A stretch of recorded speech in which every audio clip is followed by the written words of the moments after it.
Assalamualaikum warahmatullahi wabarakatuh. Alhamdulillah, alhamdulillah, alhamdulillah. La haula wa la quwwata illa billah.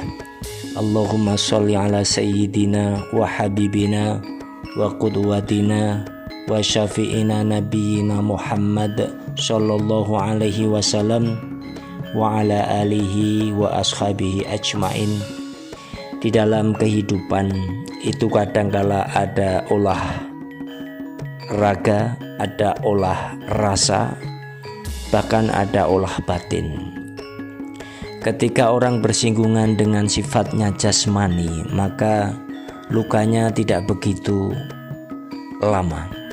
Tetapi kalau yang luka itu adalah hati, kadangkala akan terpatri yang cukup lama.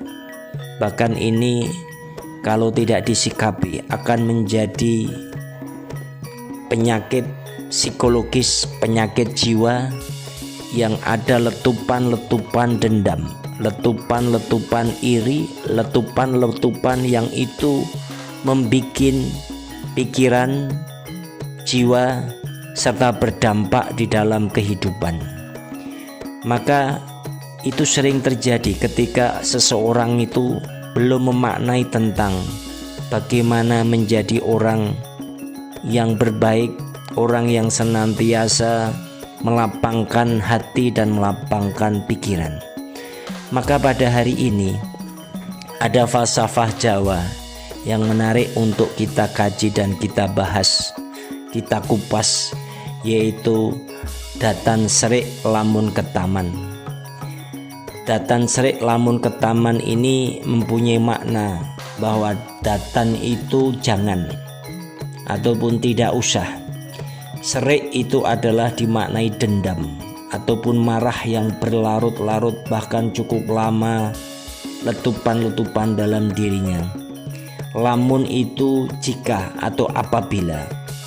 Ketaman itu adalah dimaknai tertimpa atau tersakiti, atau dimaknai juga adalah musibah.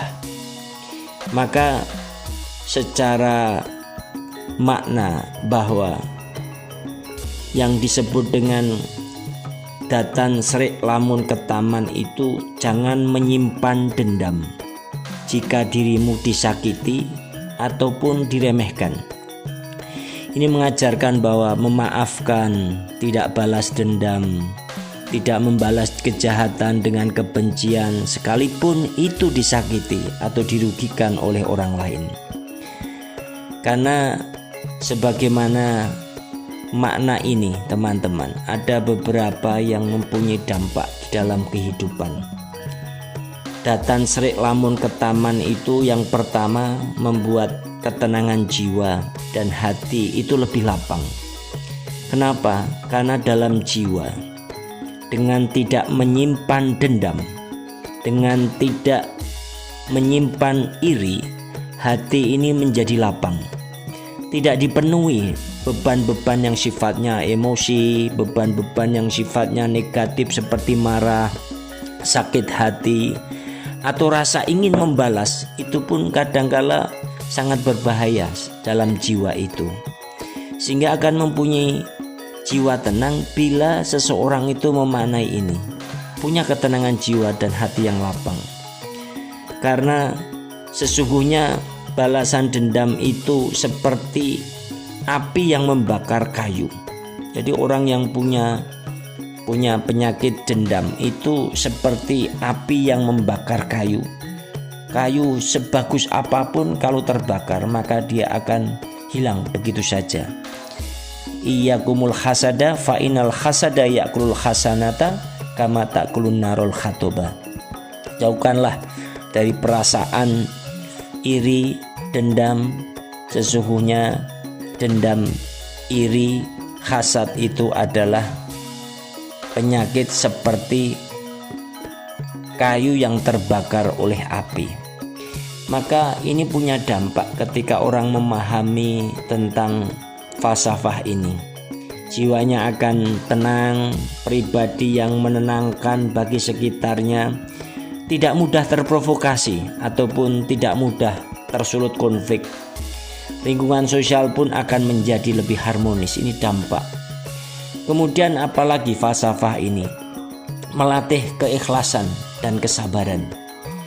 Bahwa falsafah ini mendidik kita menjadi jiwa yang ikhlas, menerima setiap ujian, musibah tanpa menggugat takdir.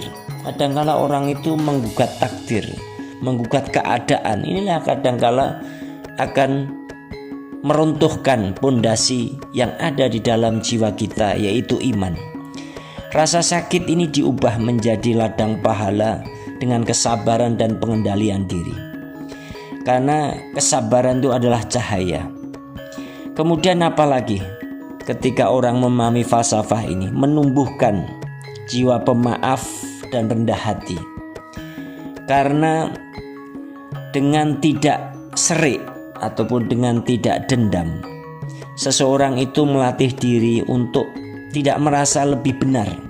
Ini kadangkala orang ketika merasa lebih benar, lebih mulia, lebih tinggi dari orang lain, ia menyadari semua manusia itu kadangkala harus bisa yang namanya bersalah. Maka ketika orang itu merasa lebih benar, lebih mulia, ini kadangkala akan meruntuhkan jiwanya malahan.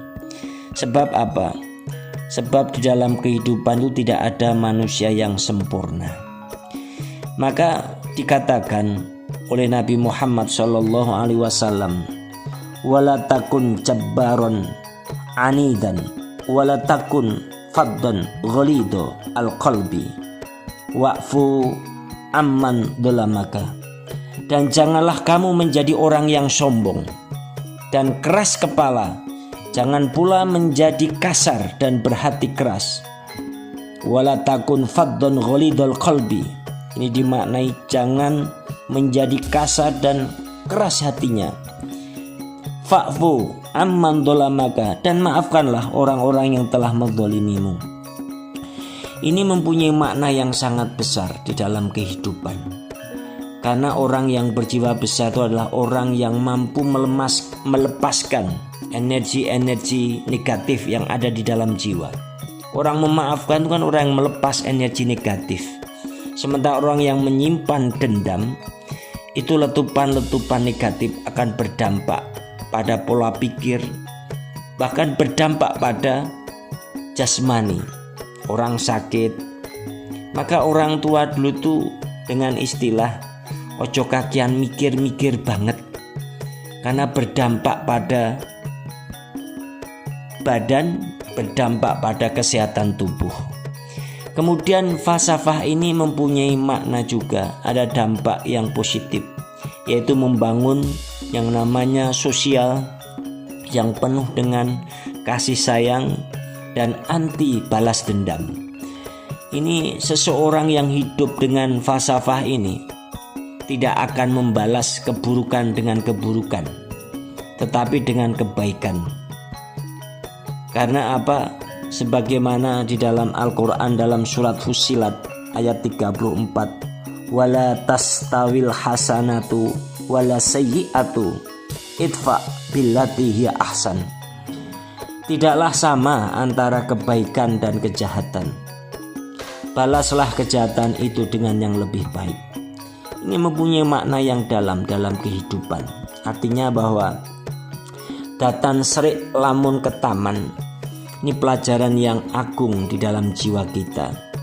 Memberi pelajaran, membuka ruang-ruang jiwa ini lebih luas, sehingga akan membentuk pribadi yang lembut, akan membentuk pribadi yang sabar, akan membentuk pribadi pemaaf, sekaligus menciptakan masyarakat yang harmonis, kemudian rukun, damai, dan sikap dewasa di dalam menghadapi luka-luka sosial.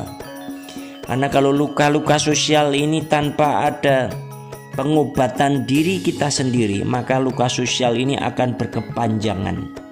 Bahkan yang namanya luka hati itu bisa menaun. Kalau luka badan mungkin sebulan 2 bulan, tetapi luka hati, luka sosial ini akan memunculkan dendam-dendam yang tidak baik. Sehingga falsafah datan serik lamun ketaman Ini senada dengan pesan-pesan di dalam ajaran Islam itu sendiri, yaitu tentang jiwa pemaaf, kebesaran jiwa. Bahkan ketika dizalimi pun ada rasa memaafkan. Ya manusiawi kalau orang terzalimi itu punya rasa sakit, tapi sakitnya itu tidak berkepanjangan. Inilah yang mempunyai makna bahwa datan serik lamun ketaman, sehingga tidak ada penyimpanan dendam. Kemudian inilah yang banyak dilakukan oleh akhlak-akhlak para nabi, para rasul, akhlak-akhlak mulia, orang-orang soleh terdahulu. Dan akhlak mulia ini menuju kedamaian dalam bentuk jiwa, hati tenang, dan mendapatkan rahmat Allah Subhanahu wa ta'ala. Wallahu a'lam bishawab. Subhanaka la ilma lana illa ma 'allamtana. Assalamualaikum warahmatullahi wabarakatuh.